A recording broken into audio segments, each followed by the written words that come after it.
say about Ja Morant. You know what? He's made some mistakes in the past, but it was a bad rap to the point where, you know, it was a bit too excessive, the criticism that was aimed in his direction. You got people talk about his family, his friends. Leave those people alone. Here's where, you know, it's not about them, all right? Decent folks, I'm sure. Everybody's not perfect. You get, you know, moved into the spotlight, or you move yourself into the spotlight. Sometimes you handle things differently than they should be handled.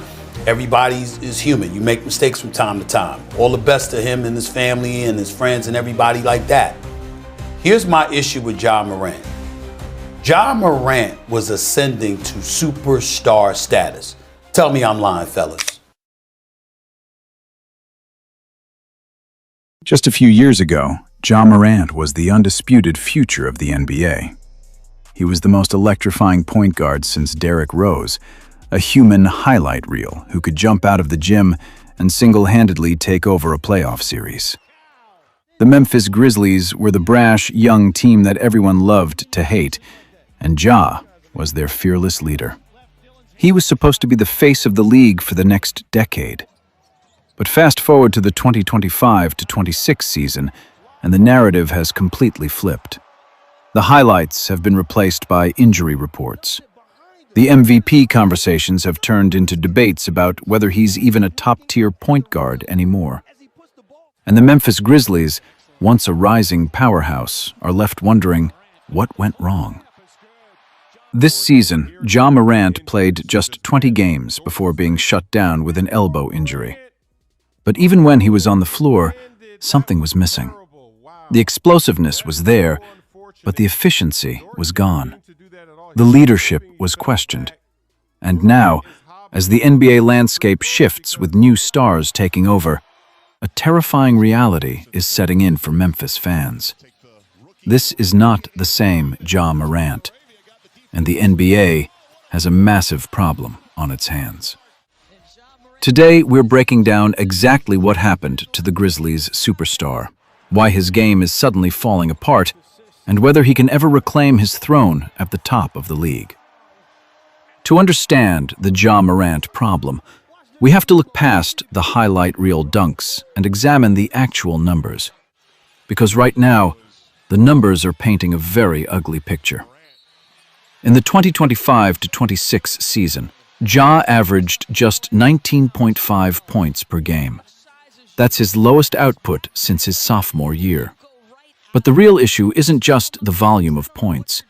It's how he's getting them, or rather, how he's not getting them. Ja shot a dismal 41% from the field this year. His three-point shot, which was supposed to be the key to unlocking his ultimate potential, has completely abandoned him. Defenses have figured him out. They know that if you pack the paint and dare Ja to shoot, he becomes a liability. He's currently sporting what analysts are calling a near non-existent jumper. In a league where spacing and shooting are everything, a point guard who can't consistently hit an open three is a massive handicap for an offense. Major outlets are already labeling him as one of the most overrated players in the NBA right now. When you combine his poor shooting with his high turnover rate, you get a player who is actively hurting his team's offensive flow. The Grizzlies' offense, which used to be a fast-paced juggernaut, often looked stagnant and predictable when Ja was running the show this year. But the biggest ability is availability, and that is where the Ja Morant problem becomes truly alarming. Over the last 3 seasons, Ja has played in just 79 total games. Let that sink in. In a span where he could have played nearly 250 regular season games, he's been on the court for less than a third of them. This season, it was a left elbow UCL sprain that officially shut him down in March. But it's not just one freak injury. It's a cumulative toll. The very thing that made Ja so special, his reckless abandon, his willingness to throw his body into giants at the rim, is the exact thing that is destroying his career. To truly understand the gravity of this, we have to look at the history of the NBA. The league has always been defined by its what-ifs. We think about Penny Hardaway, a 6'7" point guard who was supposed to be the next Magic Johnson before his knees gave out. We think about Grant Hill, who was the bridge between Jordan and LeBron until ankle injuries robbed him of his prime. But the most haunting comparison for Ja Morant isn't a wing player.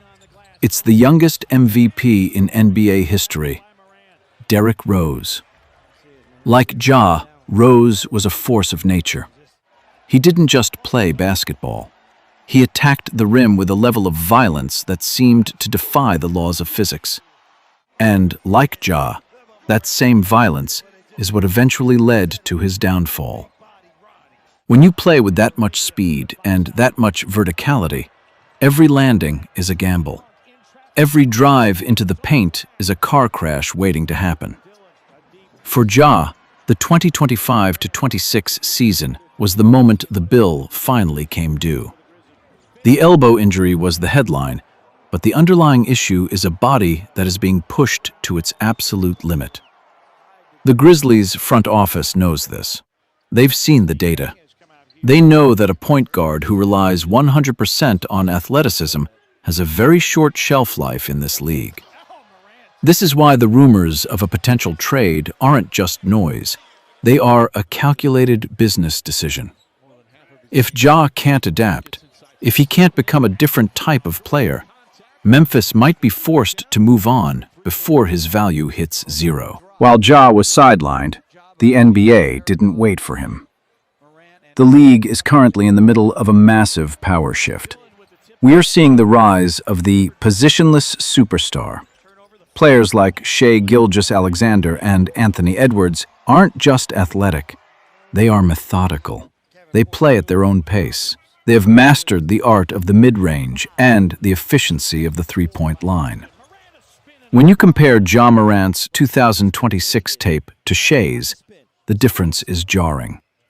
Shai is a surgeon. He probes the defense, finds the weakness, and exploits it with minimal effort. Ja, on the other hand, is a sledgehammer. He tries to break the defense down through sheer force. But in today's NBA, defenses are too smart and too fast for that to work forever. The Ja Morant problem is that he is a 2010s superstar playing in a 2020s league. The game has evolved into a space and pace marathon, and Ja is still trying to win it with a sprint. If he wants to reclaim his status as a top 5 player, he has to stop trying to be the most athletic guy on the court and start trying to be the smartest. We saw flashes of this in his brief return before the elbow injury. There were moments where he slowed down, where he used his gravity to create open looks for Desmond Bane and Jaren Jackson Jr. instead of forcing a contested layup. Those are the moments that Grizzlies fans need to hold on to. Because if those moments don't become the norm, the Ja Morant era in Memphis is effectively over. This brings us to the most critical part of the problem: the front office. The Memphis Grizzlies are at a crossroads. They have a talented young core with guys like Jaren Jackson Jr. and Desmond Bane, but their ceiling is entirely dependent on Ja. Recently, Grizzlies general manager Zach Kleiman gave a press conference that raised a lot of eyebrows around the league. When asked about the future of the roster and Ja Morant's place in it, Kleiman was noticeably non-committal. He emphasized that the team's priority is health, but the underlying message was clear. The patience in Memphis might be running out. Ja is locked into a massive max contract. He is getting paid superstar money to deliver superstar results. But right now, the Grizzlies are paying a premium for a player who is rarely on the court and inefficient when he is. It's a salary cap nightmare that prevents the team from making the necessary moves to actually compete in a loaded Western Conference. While Ja has been sidelined or struggling, the rest of the NBA has passed him by. Guys like Shai Gilgeous-Alexander and Anthony Edwards have taken the mantle of the league's elite young guards. They are leading their teams to deep playoff runs, while Ja is watching from the bench. The window for the Grizzlies' current core is closing faster than anyone realizes. So, is this the end of the Ja Morant era? Is he destined to be a what-if story? A cautionary tale of athleticism gone wrong? Not necessarily. But fixing the Ja Morant problem requires a fundamental change in how he plays the game of basketball. First and foremost, he has to develop a reliable jump shot. It's no longer optional. It's a matter of survival. If he can force defenders to respect his outside shot, it opens up the driving lanes that he desperately needs. He doesn't need to become Steph Curry, but he needs to be a threat. Secondly, he has to change his play style to protect his body. He needs to learn how to play below the rim, how to use angles and deceleration instead of just trying to jump over everyone. He needs to become a true floor general, manipulating defenses with his mind rather than just his athleticism. We know he has the vision. We know he has the talent. But does he have the discipline to reinvent himself? That is the million-dollar question that will define the next phase of his career.